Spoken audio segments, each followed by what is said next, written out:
Senator Lindsey Graham joins me now. Senator Graham, welcome back to Meet the Press. Happy Mother's Day. Thank you, Senator. I appreciate that very much. Look, you have been quite clear, as we just heard there, that you are opposed to President Biden's threat to withhold military aid if Israel does invade Rafah. But let me ask you this question. Why shouldn't Israel's war against Hamas proceed in a more precise way with a clear plan to mitigate civilian deaths in Gaza? Well, I think it's impossible to mitigate civilian deaths in Gaza as long as Hamas uses their own population as human shields. I've never seen in the history of warfare such blatant efforts by an enemy, Hamas, to put civilians at risk. And the last thing you want to do is reward this behavior. They put weapons in mosques, they fire artillery rounds from apartment buildings, they put command centers under hospitals to maximize civilian casualties as Israel tries to destroy the terrorist group. You don't want to reward this by restricting weapons to the victim of their attack. But let me just say this. This is Mother's Day. Happy Mother's Day, but this is a tough time for the world. What Senator Sanders said, not another nickel of military aid to the United States, is the most dangerous, irresponsible statement in the history of the U.S. relationship. This is not Vietnam. Israel is in a fight for their lives. Hamas says they will do it again and again and again. They're dedicated to the destruction of the Jewish state, not helping the Palestinian people. Iran, the great Satan, vows to destroy Israel. So does Hezbollah. Israel is surrounded by forces, terrorist groups that want to destroy the Jewish state, not help the Palestinians. This is 9/11 and Pearl Harbor all rolled into one. To abandon Israel under these circumstances would be outrageous, it would be dangerous, and Republicans are going to fight back against Bernie Sanders and the squad. Senator, let me just push you a little bit, though, because, of course, the United States has provided Israel with tens of thousands of bombs and missiles, just to prove some $14 billion in military aid last month. So the United States, even the IDF has said, has given it an extraordinary amount of support. I want to ask you, though, do you think Israel is in any way prepared to listen to work with President Biden, and is he trustworthy? And let me ask it this way. In a survey this week, more than half of Israelis said they thought Prime Minister Netanyahu's chief consideration was his own political survival. You've said you trust Israel more than the U.S. Defense Secretary, but why should Americans trust Netanyahu to put the United States' interests first? Americans should be all in helping Israel against an existential threat. The one thing Israel and America has in common, Hamas would attack us if they could. Iran is the largest state sponsor of terrorism that shouts death to America, and Hezbollah is in the same camp. I've never heard anybody in Israel chant death to America.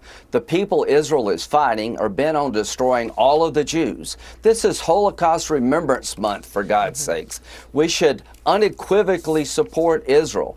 Yes, work with them to limit civilian casualties. They want to do that. I know they do. They have a whole battalion dedicated to that. But this idea of withholding weapons to Israel is rewarding the tactics of Hamas to put civilians at risk. Here's my statement to the administration. Sit down with Israel, keep the weapons flowing, and work out a plan, if you can, that gets us all to where we need to be. I talked with Israel this morning. They are discussing with the Biden administration a way forward. I am somewhat hopeful we can jump over this impasse, but do not let Bernie Sanders run this war. Bernie Sanders and the squad are insane when it comes to how to defend Israel. He just said on national television, cut off every nickel of military aid to the Jewish state who's being threatened with oblivion. Shut these people down. This decision was political. He's trying to appease the radical left Biden is. Senator, just to be clear, the administration's position is not to cut off every nickel. And I guess the question is, why does Israel need the most massive bombs that can potentially level an entire bloc in order to wage this war? Why can't it be more precise? Listen, you know, here's what I would say. about fighting an enemy who wants to kill you and your family?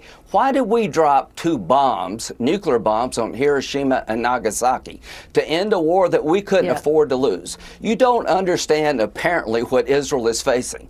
They're facing 3 groups. Iran, who has received $80 billion in aid. When Trump left office, they were exporting 300 barrels of oil a day. Now they're at 1.3 million a day.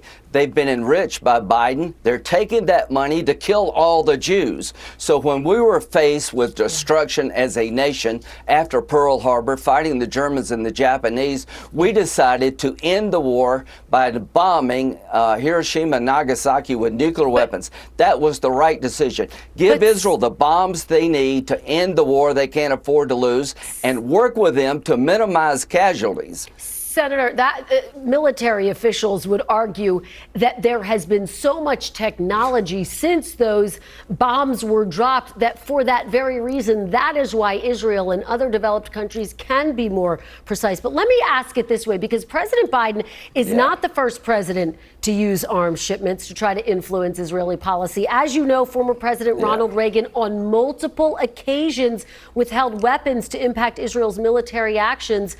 Did President Reagan show that using U.S. military aid as leverage can actually be an effective way to rein in and impact Israel's policy?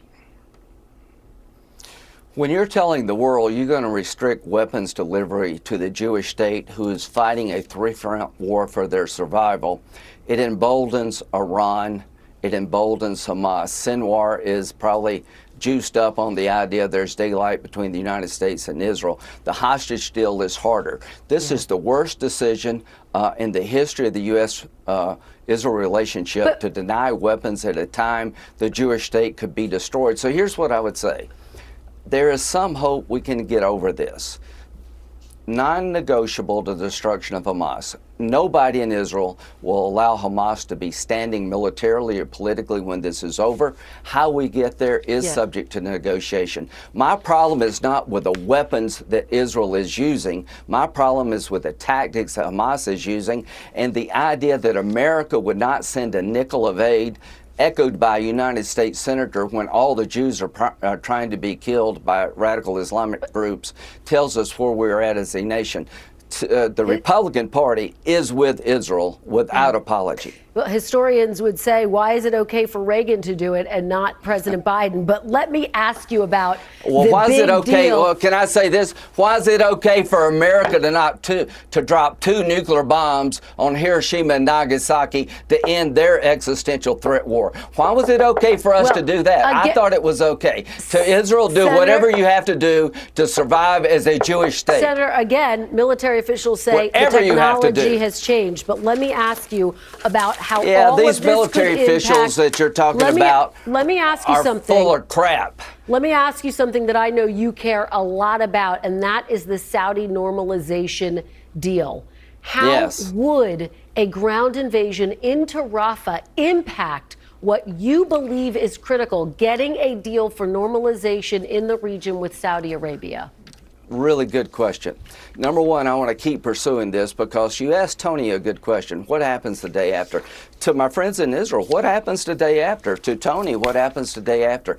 I want the Arab world, the UAE and Saudi Arabia to come in and give the Palestinian people hope once we destroy Hamas. I want normalization between Saudi Arabia and Israel, and that's the worst nightmare for Iran. That's why October 7th, I think, happened. Here's what's happening. When you deny weapons, Israel weapons, the Saudis are beginning to wonder, are we a good ally? Should I sign up to this? Will they turn on me if I get in a conflict? So I think the biggest threat to the deal is to use Rafah invasion. The deal is a negotiating tool to back Israel off.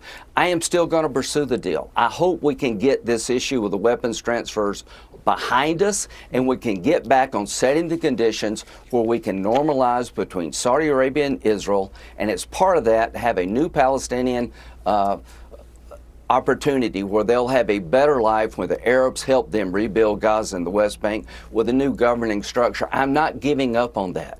I've just never been more worried about the signals we're sending to our enemies than I am right now. What we're doing to Israel is unconscionable, and it needs to stop. We need to be with Israel without apology. Very quickly, Senator, before I let you go, a quick question about 2024. Will you accept the results of the 2024 election, no matter who wins? Yeah, I'll accept them if I think, if there's no massive cheating. I accepted 2020. Here's what I would say. President Trump is poised to win. He said last night, when it comes to Israel, I will have their back. I will give them what they need. Bernie Sanders is wrong about the polling here. Most Americans, 80%, side with Israel. The 20%, unfortunately, are in Congress and the State Department that side with Hamas.